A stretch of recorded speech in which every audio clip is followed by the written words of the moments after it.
പഴയന്നൂർ മുതലിമാർത്തറ കിഴക്കേ മാരിയമ്മൻ ക്ഷേത്രത്തിൽ പൂജാ മഹോത്സവത്തിന്റെ ഭാഗമായി എഴുന്നള്ളിപ്പ് നടന്നു. ബുധനാഴ്ച രാത്രിയോടെ പൂജാ മഹോത്സവം സമാപിക്കും.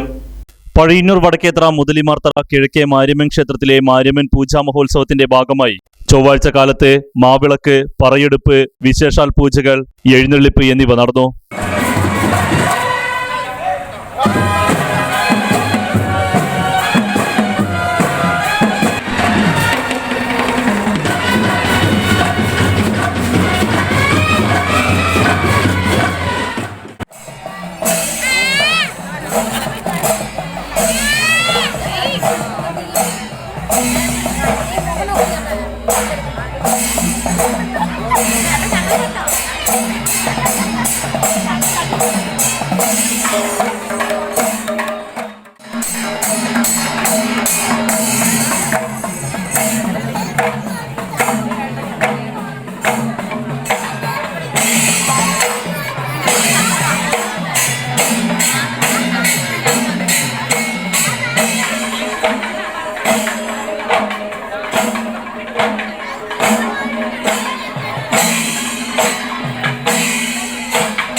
പൂജാരി അളഗിരി ചന്ദ്രൻ മുഖ്യ കാർമ്മികത്വം വഹിച്ചു.